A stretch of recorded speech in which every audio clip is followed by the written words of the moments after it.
الجلسات الإيمانية والرحمات الربانية والنفحات القرآنية في أفياء رمضانية والنفحات القرآنية في أفياء رمضانية. الحمد لله رب العالمين الرحمن الرحيم مالك يوم الدين، وأشهد أن لا إله إلا الله وحده لا شريك له إله الأولين والآخرين، وأشهد أن محمدا عبده ورسوله المصطفى الصادق الأمين، صلوات ربي وسلامه عليه وعلى آله وأصحابه أجمعين ومن تبعهم بإحسان إلى يوم الدين.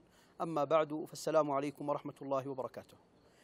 في شهر رمضان، شهر الطاعة والإحسان، ينبغي أن نتنبه أيها الإخوة المشاهدون والمشاهدات إلى أمر في غاية الأهمية يتعلق بهذا الركن العظيم من أركان الإسلام الذي هو الصيام. وهذا الأمر العظيم ينطلق من حقيقة المعنى اللغوي للصيام، وأيضا حقيقة المعنى الشرعي.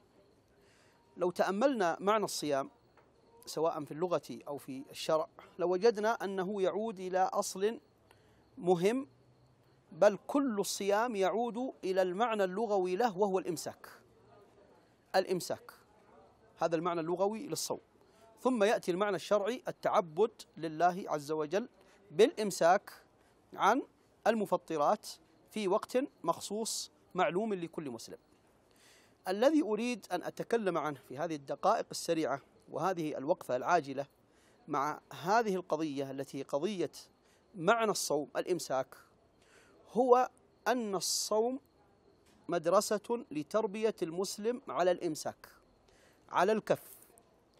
فمن أراد أن يستثمر هذا الشهر العظيم وهذا الركن الجليل من أركان الإسلام، فعليه أن يتنبه لهذه القضية الإمساك ويجتهد في تحقيقها في هذا الشهر. والإمساك معلوم كيف نمسك، بمعنى أن يكون هناك أشياء يفعلها العبد أو يمارسها العبد في حياته من خلال هذا الشهر العظيم، ومن خلال أصل معنى الصوم الذي هو الإمساك تبدأ تمسك عن أشياء لا تليق بك، أو هي من العيوب والنقائص التي لا يخلو منها أحد. فعلينا أيها الإخوة الكرام وأيتها الأخوات الكريمات أن نستثمر هذا الصوم الذي له معنى وله مقصد عظيم في تربية العبد وتعويده على تقوى الله عز وجل في هذا الأمر العظيم. كيف؟ ماذا نريد من هذا المعنى حتى نكون عمليين أكثر في هذا الشهر، وحتى نخرج بنتائج عظيمة في هذا الشهر، وحتى نحقق مقصد الصوم الذي هو التقوى لعلكم تتقون. ينبغي على كل واحد منا يريد الخير لنفسه ويريد الاستثمار الأمثل لهذا الشهر أن يبدأ في معرفة نقائصه وأخطائه والأمور التي لا ترضي الله عز وجل مما يفعله في حياته. هذا أولا العلم. حاول أن تتعرف على أخطائك، حاول أن تتعرف على الأمور التي لا تليق بك كمسلم، لا تليق بك كعاقل، لا تليق بك كرجل وكمسلم يسعى إلى أن يرتقي في درجات الكمال البشري. تعرف على أخطائك، انظر إلى من حولك، ما هي الأخطاء التي أرتكبها، ما هي النقائص التي أقع فيها. تعرف على أخطائك من خلال طرائق متعددة، من خلال ما يقوله الناس، من خلال ما يقوله الأصدقاء، من خلال محاسبة نفسك وعرض أعمالك على الشرع. هذه المسألة الأولى. إذا تعرفت على أخطائك، وخاصة الأخطاء الكبيرة التي لا تليق بك كمسلم، ومعلوم أن القاعدة في هذا أن كل بني آدم خطاء، كلنا لا بد أن نخطئ، فنعرف أخطاءنا ثم نبدأ في حصر مجموعة من الأخطاء بوضوح. من أخطاء اللعن مثلا، بذاءة اللسان، فضول النظر إلى المحرمات، سماع المحرمات، سماع شيء معين، التأخر عن الصلاة. احصر مجموعة من الأخطاء ولتكن مثلا 5 أو 10، وحاول في هذا الشهر العظيم، شهر التربية، شهر تزكية النفس، أن تبدأ في برنامج عملي للتخلص من هذه النقائص والأخطاء بحيث تمسك عنها.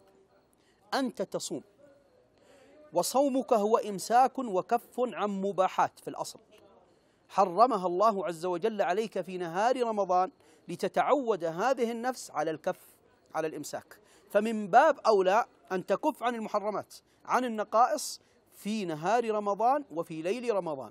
فإذا كان لك برنامج عملي في هذا الشهر تجتهد فيه وتجاهد نفسك بحيث تتخلص من أخطائك، تتخلص من عيوبك، الكذب من عيوبك، ابدأ في برنامج عملي تجتهد في أن تتخلص منه وأن تمسك، تكف عنه حتى تخرج بنتيجة ترضاها وتقربك إلى ربك عز وجل في هذا الشهر. ولو جاهدت نفسك، ولا شك أن تغيير الأخطاء والكف عن النقائص من أعظم الأمور التي نحتاجها في تربيتنا لأنفسنا. وقد قال الله عز وجل: قد أفلح من زكاها، أي من زكى نفسه. وتزكية النفس تكون بالأعمال الصالحة وبكفها عن الأعمال السيئة والرذائل التي لا تليق بالمسلم. فأقول إن رمضان أيها الإخوة الكرام وأيتها الأخوات الكريمات فرصة لتربية النفس على جانب عظيم من جوانب تزكية النفس، وهو الكف والإمساك. وهذا ما أشار إليه النبي صلى الله عليه وسلم عندما قال: من لم يدع قول الزور والعمل به والجهل فليس لله حاجة في أن يدع طعامه وشرابه. لأن ترك الطعام والشراب هو مظهر من مظاهر تعويد النفس على ترك النقائص والمحرمات التي لا تليق بالعبد. فعليك أيها العبد المسلم أن تحرص على معرفة أخطائك. وإنما يتفاضل الناس ويرتقون في مراتب الكمال الإنساني بقدر قدرتهم على معرفة أخطائهم والتخلص منها شيئا فشيئا.